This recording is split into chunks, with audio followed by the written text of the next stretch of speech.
سپہر کے 3 بجے ہیں۔ السلام علیکم، یہ ریڈیو پاکستان ہے۔ حمیرہ رانا سے خبریں سنیے۔ اہم خبروں کا خلاصہ۔ وزیر اعظم نے کہا ہے کہ اقتصادی استحکام کے حصول کے بعد ملک درست سمت میں گامزن ہے۔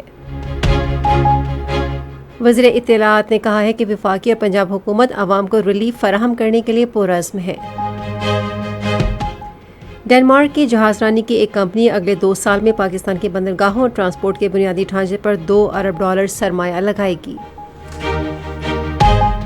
وزیر اعظم کے نوجوانوں کے پروگرام کے چیئرمین نے کہا ہے کہ حکومت مختلف شعبوں میں نوجوانوں کی صلاحیتوں سے فائدہ اٹھانے کے لیے مکمل تعاون کرے گی۔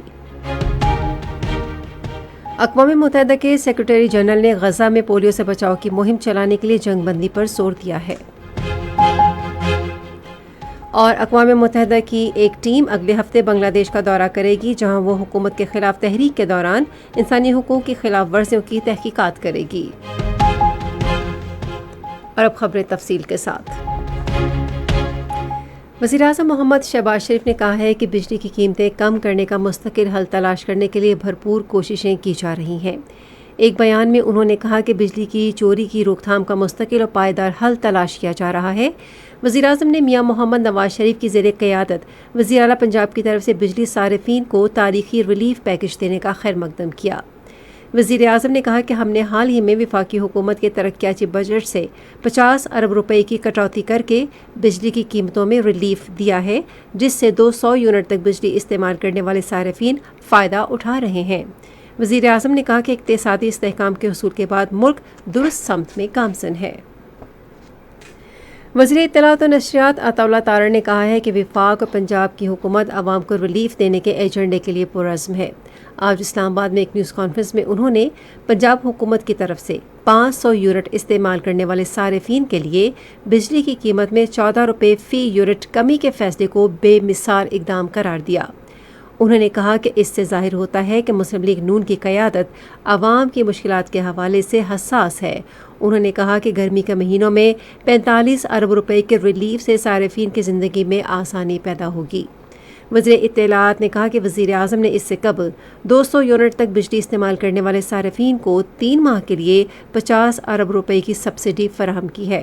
انہوں نے کہا کہ بجلی کے علاوہ پیٹرول کی قیمتوں میں حالیہ کمی عوام کو ریلیف دینے کے سلسلے میں بڑے اقدامات ہیں۔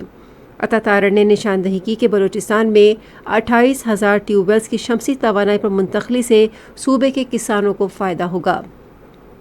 وزیر اطلاعات نے کہا کہ مہنگائی کم ہو کر 11% پر آ گئی ہے اور بین الاقوامی مالیاتی ادارے اس میں مزید کمی کی پیشگوئی کر رہے ہیں۔ وزیر اطلاعات نے کہا کہ حکومت بجلی کی قیمتیں کم کرنے کا پائیدار حل تلاش کرنے کے لیے بھی کام کر رہی ہے۔ انہوں نے کہا کہ لائن لاسز کم کرنے اور بجلی چوری روکنے کے لیے بھی کوششیں کی جا رہی ہیں۔ وزیر اطلاعات نے ریٹائرڈ لیفٹیننٹ جنرل فیض حمید کی گرفتاری کا ذکر کرتے ہوئے پاک فوج کے اندرونی احتساب کے نظام کی تعریف کی۔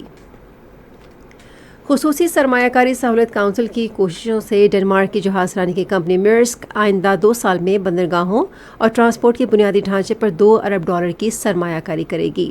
اس منصوبے کے تحت سرمایہ کاری سے بنیادی ڈھانچے کی ترقی اور اقتصادی بہتری میں مدد ملے گی۔ وزیر سمندری امور قیصر احمد شیخ میرسک شپنگ کمپنی اور کراچی پورٹ ٹرسٹ کے درمیان مفاہمت کی یادداشت پر دستخط کے لیے رواں ماہ ڈنمارک کا دورہ کریں گے۔ ایک بیان میں قیصر احمد شیخ نے کہا کہ کراچی میں برآمدات بڑھانے کی بڑی صلاحیت موجود ہے اور وزارت سمندری امور اس سلسلے میں کاروباری افراد کو سازگار ماحول فراہم کر رہی ہے۔ یوتھ پروگرام کے چیئرمین رانا مشہود احمد خان نے کہا ہے کہ حکومت مختلف شعبوں میں نوجوانوں کی صلاحیتوں سے فائدہ اٹھانے کے لیے مکمل مدد فراہم کرے گی۔ انہوں نے آج لاہور میں ایک تقریب سے خطاب میں کہا کہ نوجوانوں کو ہنرمند بنانے پر توجہ مرکوز کی جا رہی ہے۔ انہوں نے کہا کہ ملک کی ترقی کے لیے پوری قوم کو مل کر کام کرنا ہوگا۔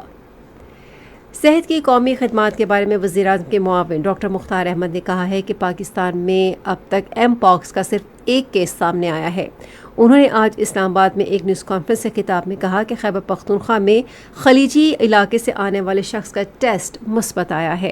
انہوں نے کہا کہ مرض کی تشخیص کے بعد متعلقہ حکام نے فوری کارروائی کرتے ہوئے متاثرہ شخص کے اہل خانہ کو الگ تھلگ کر دیا ہے۔ اسپیکر پنجاب اسمبلی ملک احمد خان نے سب کو بلا امتیاز خدمات فراہم کرنے پر ریسکیو 1122 کی کارکردگی کو سراہا ہے۔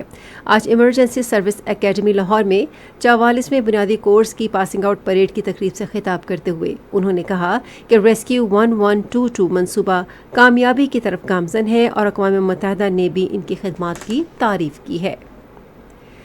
بلوچستان کے گورنر شیخ جعفر خان مندوخیل نے آج کوئٹہ میں بلوچستان کے وزیر اعلیٰ میر سرفراز بگٹی سے ملاقات کی۔ انہوں نے ملاقات کے دوران جامعات کے مالی بحران، بدعنوانی سے پاک معاشرے اور جاری ترقیاتی منصوبوں سے متعلق امور پر تبادلہ خیال کیا۔ گورنر نے اس موقع پر کہا کہ یونیورسٹیوں کے مالی مسائل پر قابو پانے کے لیے کوششیں کی جا رہی ہیں۔ انہوں نے کہا کہ اہلیت پر کوئی سمجھوتہ نہیں کیا جائے گا۔ یہ خبریں آپ ریڈیو پاکستان سے سن رہے ہیں۔ حکومت پنجاب نے ڈیرہ غازی خان، رجحان اور راجن پور کے پہاڑی نالوں میں سیلاب کی پیشگی اطلاع کے نظام کو بہتر بنانے کے لیے 1 کروڑ 80 لاکھ روپے جاری کیے ہیں۔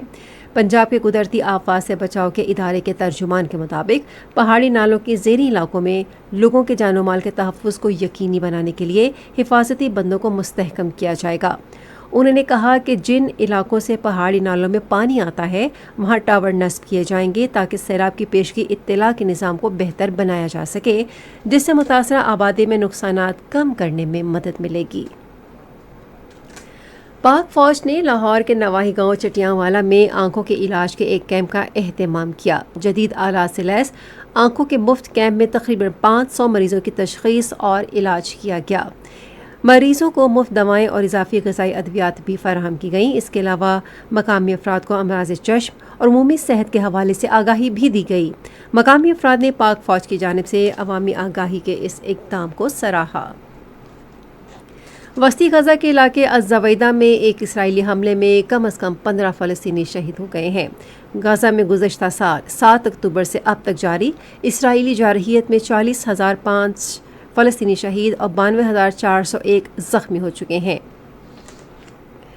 اقوام متحدہ کے سیکرٹری جنرل اینٹونیو گوتریس نے غزہ میں متحارب فریقوں پر زور دیا ہے کہ وہ جنگ بند کریں تاکہ انسانی امداد کے کارکن 5 لاکھ سے زیادہ بچوں کو بحفاظت پولیو سے بچاؤ کے قطرے پلا سکیں۔ نیو یارک میں اقوام متحدہ کے صدر دفاتر میں صحافیوں سے گفتگو کرتے ہوئے انہوں نے تمام فریقوں پر زور دیا کہ وہ پولیو مہم کے لیے انسانی بنیادوں پر جنگ میں وقفوں کی ٹھوس یقین دہانی کرائیں۔ نیشنل کانفرنس کے صدر ڈاکٹر فاروق عبداللہ نے بھارت کے غیر قانونی زیر قبضہ جموں و کشمیر کے عوام سے مطالبہ کیا ہے کہ وہ بھارتی جنتا پارٹی کو علاقے میں ناکامیوں کا ذمہ دار ٹھہرائے۔ کشمیر میڈیا سروس کے مطابق جموں کے علاقے نگروٹا میں ایک ریلی سے خطاب کرتے ہوئے فاروق عبداللہ نے بی جے پی کو دھوکہ باز قرار دیتے ہوئے کہا کہ اس کے دور حکومت میں مقبوضہ علاقے کے عوام کو مشکلات کے سوا کچھ نہیں ملا۔ اقوام متحدہ کی ایک ٹیم آئندہ ہفتے بنگلہ دیش کا دورہ کرے گی جو حالیہ حکومت مخالف تحریک کے دوران انسانی حقوق کی سنگین خلاف ورزیوں کی تحقیقات کرے گی۔ یہ بات اقوام متحدہ کے نائب ترجمان فرحان حق نے بتائی ہے۔ اس سے پہلے اقوام متحدہ کے انسانی حقوق کے سربراہ واکر ترک نے کہا کہ ایسے ٹھوس شواہد موجود ہیں کہ سیکیورٹی فورسز نے بنگلہ دیش میں طلباء کے مظاہروں کے دوران طاقت کا غیر ضروری اور غیر مناسب استعمال کیا۔